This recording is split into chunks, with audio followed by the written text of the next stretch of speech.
আসসালামু আলাইকুম এভরিওয়ান। তো এর আগের ভিডিও আশা করছি তোমরা সবাই দেখেছো। আর এর আগের ভিডিওতে আমার দিদির হলদির ভিডিও শেয়ার করেছিলাম। তো এখন দেখো মেকআপ কিন্তু তোলাই হয়নি, আর যত সময় বাড়ছে তত যেন আমার মেহেন্দির কালার আরো বেশি গাঢ় হচ্ছে।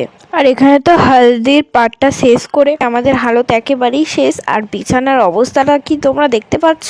ঠিক এরকম। তো যাই হোক গাইস, সেই সব একটুখানি সামান্যটা গুছিয়ে কিন্তু রেডি হয়ে এখন আমরা ক্ষীরপিঠের জন্য রেডি হয়ে চলে এলাম। দেখতেই পাচ্ছ এখানে থালগুলোও কিন্তু হয়ে গেছে, সব কিছু রেডি করে নিয়েছি। আর আজকে দিদিকে দেখতে অসাধারণ লাগছিল, জানি না কালকে কত সুন্দর লাগবে। এই যে দেখো, তোমরা নিজেরাই দেখো আমার দিদিকে কত সুন্দর লাগছে।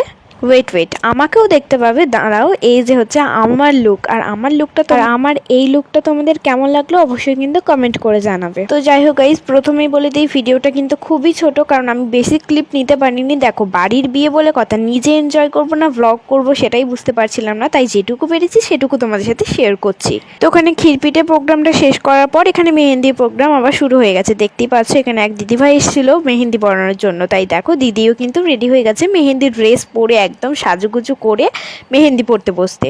তো মেহেন্দির লুকেও কিন্তু দিদিকে অসাধারণ লাগছে। আর এখানে দেখো, দিদি তো পাশে মেহেন্দি পড়ছি, দিদির সাথে সাথে আমিও এখানে আমার খালাতো বোনের কাছে একটু হালকা করে ডান হাতটা মেহেন্দি পড়ে। দেখো, বাড়ির বিয়ে, তাও আবার যদি দিদির বিয়ে হয়, হাত ভর্তি মেহেন্দি না পড়লে হয় বলো তো গাইস? আসলে কেন বলো তো, আমি বিয়ে বাড়ি ফিরে এত ছোট ছোট পোস্ট করছি, আসলে আমার তো কোনো ক্লিপ নেওয়াই হয়নি, আর আমার ক্যামেরাম্যান বলতে তো কেউ নেই, আমি যতক্ষণে করবো ততক্ষণই। আর এখানে দেখো দিদির পুরো একটা হাত পুরো হয়ে গেছে, কত সুন্দর লাগছে দেখো। আর এখানে দিদি খেতে বসেছে। সাথে সাথে আজকের ব্লগটা এখানেই এন্ড করছি। যদি ভালো লাগে একটা লাইক করে